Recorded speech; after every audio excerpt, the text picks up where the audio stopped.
No more no-fault evictions. Starting 25th of November 2025, landlords who will officially be termed rental providers can no longer end a lease without a specific valid reason. The common practice of issuing a notice to vacate at the end of a fixed term for no reason will be absolutely banned. A Victorian landlord just discovered what tenant damage really costs. Not thousands, tens of thousands. And here's the part that destroys every property investor in Victoria. VCAT won't award the full amount. Victorian laws are designed to favour tenants. When a renter damages a wall, VCAT only awards compensation based on the percentage of area damaged, not replacement cost, partial value, depreciated. Consumer Policy Research Centre survey found 28% of Victorian landlords face bond claim issues due to tenant damage. But many don't understand they can't recover full costs. Barry Plant property manager Adrian Lischke confirms landlords believe tenants cover entire damage cost. They don't. Victorian rental reforms introduced over 130 new regulations since 2019. Banned no-fault evictions in November 2025. Extended notice periods to 90 days. Mandated minimum standards costing up to $30,000 per property. And Premier Jacinta Allan watching investors flee. Victoria lost 21,700 rentals last financial year. More landlords selling than buying. Because when you can't evict problem tenants and can't recover damage costs, owning rental property becomes financial suicide. Allan's anti-landlord crusade. Victoria has become the most hostile state for property investors in Australia. Since 2019, Victorian government introduced over 130 rental reforms, each one chipping away at landlord rights. Consumer Affairs Victoria celebrated reforms as strengthening rights for renters, but for landlords, it's death by 1,000 cuts. November 2025 brought biggest changes. No-fault evictions banned entirely.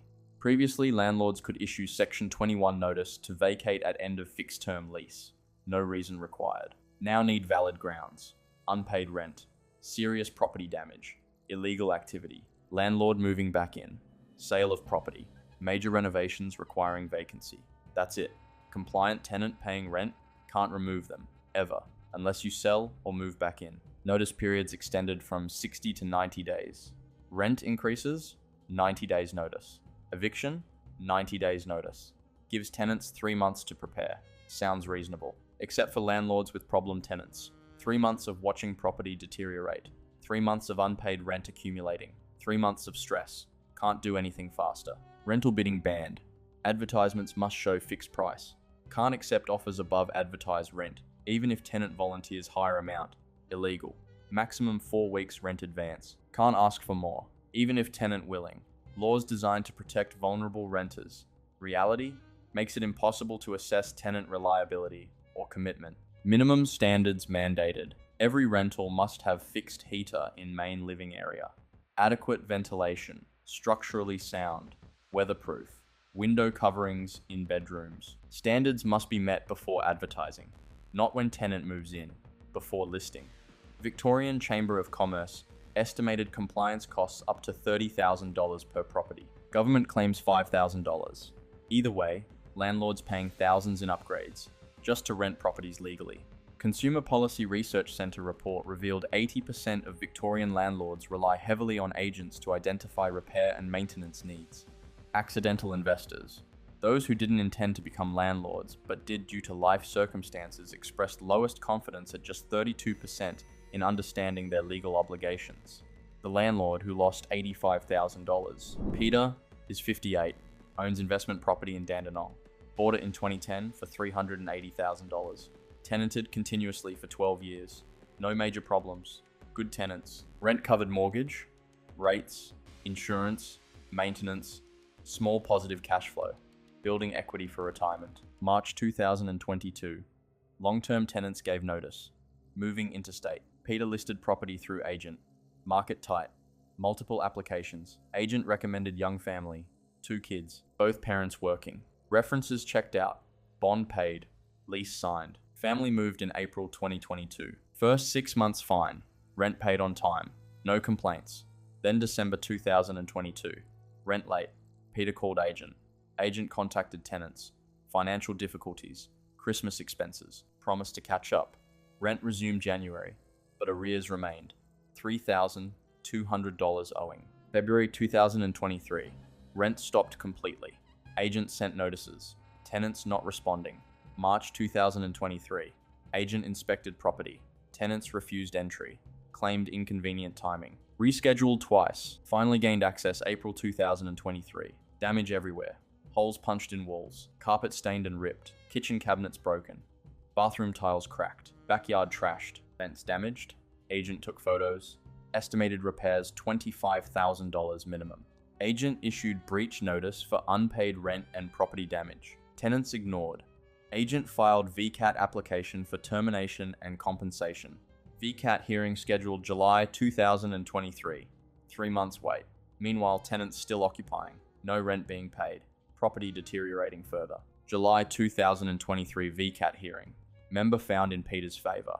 Termination order granted. Tenants must vacate within 60 days. Compensation awarded for unpaid rent. $12,800. Compensation for damage. $8,200.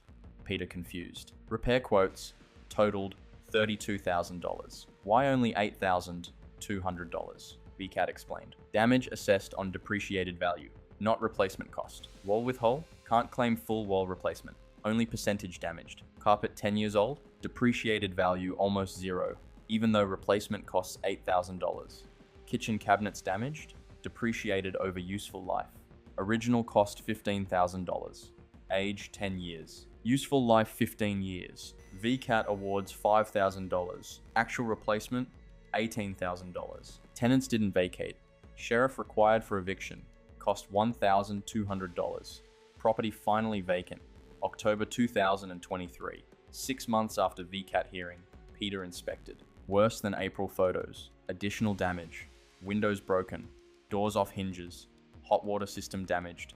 Total repair bill $85,000. Peter's bond $2,400. 4 weeks rent at $600 weekly. Joke. VCAT compensation $21,000 total. Repair costs $85,000. Lost rent during dispute $15,600. 26 weeks. Sheriff eviction $1,200. Agent fees dealing with issue $3,800. Total loss $84,600 after claiming bond and VCAT compensation. Peter's out of pocket $84,600. Retirement savings gone. Property needed complete renovation before re-renting. Peter couldn't afford it. Listed property for sale. Sold for $450,000 after repairs. Made $70,000 capital gain over 13 years. But after damage losses, net result negative $14,600. 13 years of owning rental property. Lost money. Why? Victorian rental laws destroy landlords. Problem 1.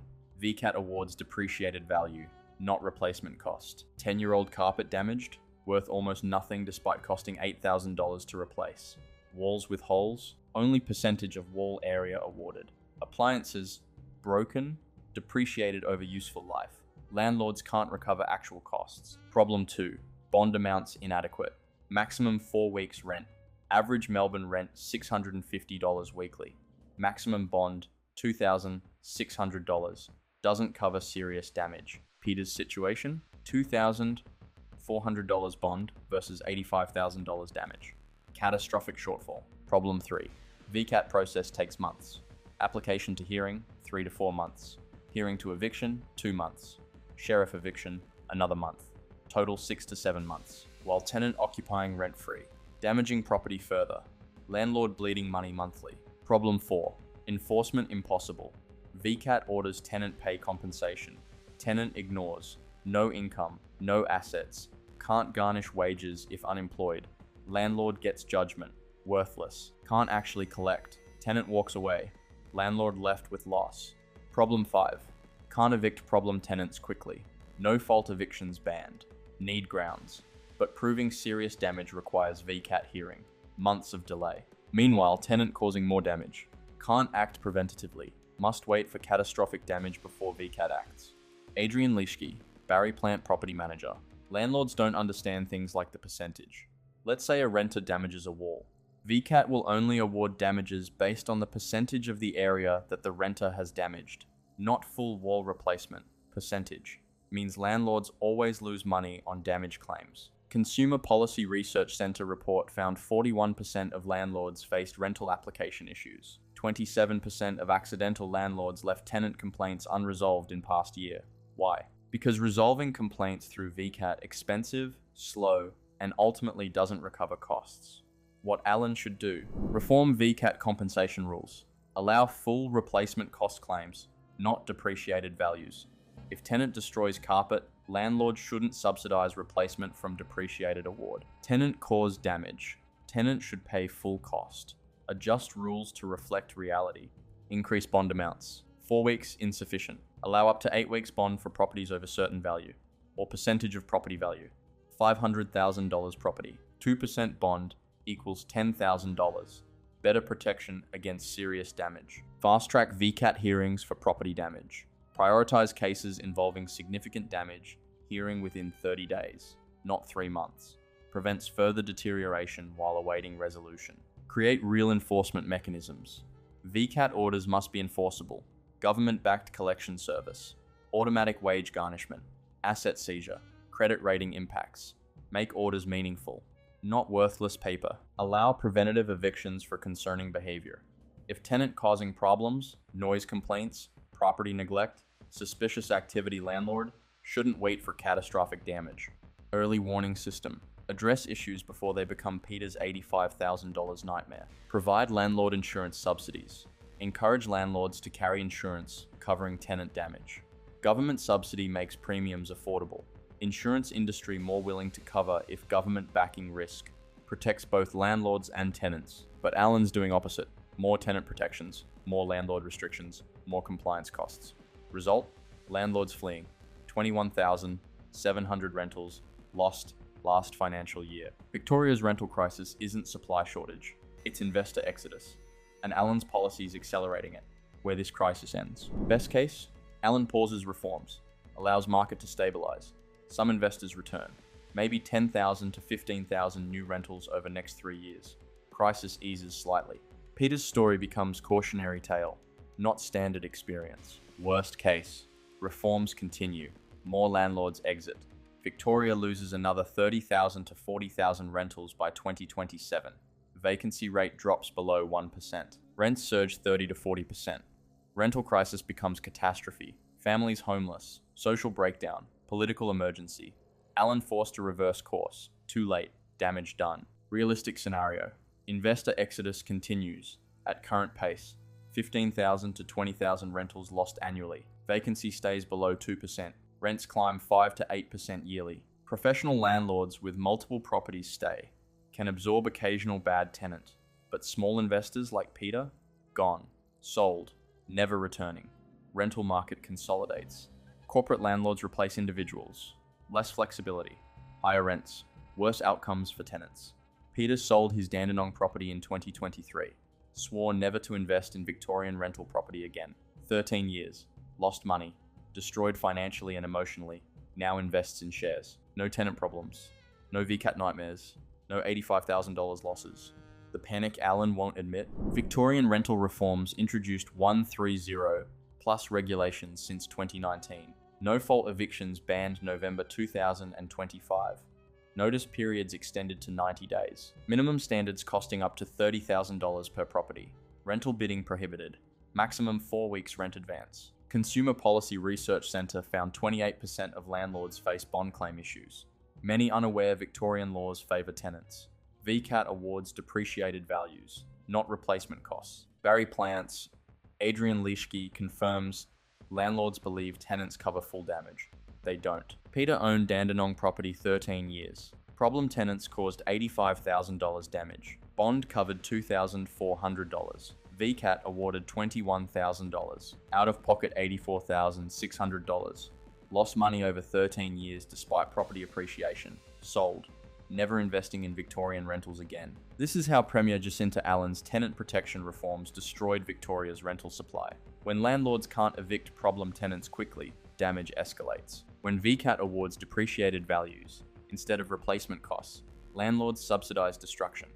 When bonds cover $2,400, but damage costs $85,000, the system has failed. And when 21,700 rentals disappear in 1 year while rental reforms multiply, connection is obvious. Allan's protecting tenants by destroying rental supply, and renters paying the price through higher rents and lower vacancy. More landlords will sell, more rentals will disappear. More stories like Peter's $85,000 loss will emerge. Hit subscribe to see how many investors Victoria loses.